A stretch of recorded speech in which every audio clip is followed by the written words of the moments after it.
Hi, thanks for checking out the OscarOnline Club Management video. In this video we'll be going over some of the main club management features of OscarOnline. This isn't a training video, so don't worry if we skim over a few things. If you would like to get into more detail, I'd recommend taking out a free trial. Once you log in, you'll see this help icon, which will take you to a list of training videos relevant to the screen you're looking at. And that'll help you use that particular screen, and it'll be a lot more in-depth. Okay, let's go straight into the club management system, and we'll click into our club in a moment. Here it is, safety of equipment. Now, we've just got the one club, but you can manage as many as you want here, so whether you've several or just one or two, that's all fine and completely workable.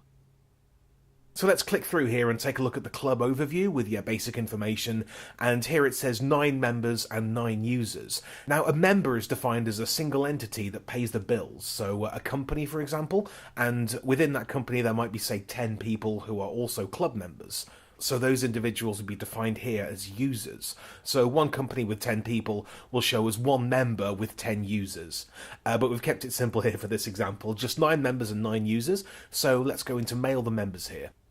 So what we can do here is start a new mailing, which will just mail the members of this particular club. Now, the mailing wizard is actually covered in another demo video on contacts and marketing.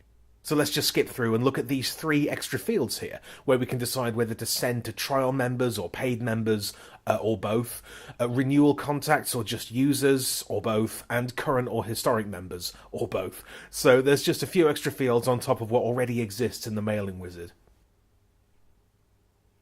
Now, the Club Events tab here shows you any events that have been set up specifically for members of this club, but this isn't applicable unless you've also taken the events management system as part of your OscarOnline solution. So for a bit more on this, you can check out the events management video. Now, in the fees section here, this is where we define the different types of membership fees that are involved with this particular club. Again, we've just got the one type of fee here, but you might have several different tiers with different fees for, say, standard membership, premium membership, or it might be that you charge different amounts depending on the length of membership. So however that works for you, this is where you set that up. Now let's go to the members screen, which is essentially the hub or the home screen of club management. So this is a complete list of all the members, and we can define certain things here, like these 2 people here are trial members. Everyone is set up as a renewal contact. That's the person you'd contact about paying the membership bills, reminding them to renew, etc.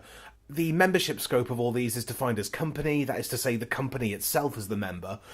We can pick a charge band here, that's defined by the fees, which we looked at a minute ago, so there's just the one here. We've got the renewal date and the invoice to date for all the members, and on here they're all just set to the same date. It might be that your club members have different dates depending on when they signed up, and the system can accommodate that scenario too. We can also choose to deactivate members, so say if we deactivate Melanie here, she'll vanish from this list, but she's not gone for good, she's not deleted. If we just select show deactivated here, she'll show back up, so let's activate her again.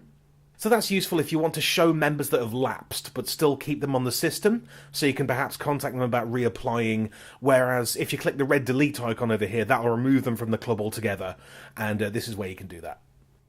Okay, let's move on to scheduled emails, which kind of ties into the previous screen. Now, this is one of the most powerful tools in club management because it lets you communicate automatically with club members without having to remember to do it yourself. And it all sort of revolves around the members' renewal dates. So what we can do is we could say 20 days after renewal, and we'll specify deactivated members and renewal contacts. And we can send these contacts an email basically saying your membership's expired, would you like to come back? Maybe with a special offer, or however you'd like to approach that. We've got a couple of examples here, and this one's set to go 14 days before expiry for full current members to renewal contacts and others. These contacts will then automatically receive an email 2 weeks before their membership expires, so this is a really useful and powerful way to communicate with your members. It's also worth noting that you can duplicate these clubs, which would make this essentially a template, so you can just replicate this and tweak it to apply to each separate club, so that can save you a lot of time. Now, if we come to scheduled tasks over here, this is very similar, but rather than automatically sending out communications, this will actually remind you of tasks that you need to do at a certain time. A couple of examples here. We've got 20 days before expiry, send member the latest information on club to encourage renewal. Now, that might not be just an email, that could be a printed brochure or a nice glossy information pack which might make a stronger impression and get the members interested in the club again. So this is a useful way to get detailed reminders so you can keep things on schedule. Okay, the final thing for this video is the stationery. This is quite a cool feature. You can set up a template in Microsoft Word. So here's our example certificate of membership here. Now you can customize this exactly as you want to, so you can add your company colors and logos and so on, and it will merge information in directly from the system. So that's an easy way to produce stationery. Now you can either use selection criteria or you can shortcut it with these include buttons. So let's include Janet Sumner here. And if we click print, this will just merge her details straight into the membership certificate. There it is. Now this is just a basic one to show you how it works, but you can make your template as fancy and colourful as you like. And you can include far more details too, like the club name, the member's name and so on. So that's about it for the club management video. Hope you found it useful. Again, I really recommend taking a free trial so you can properly get to grips with OscarOnline and make sure it's a good fit for you. Please do get in touch if you have any questions. Just drop us an email or live chat with us. We'll be happy to help. Thanks for watching.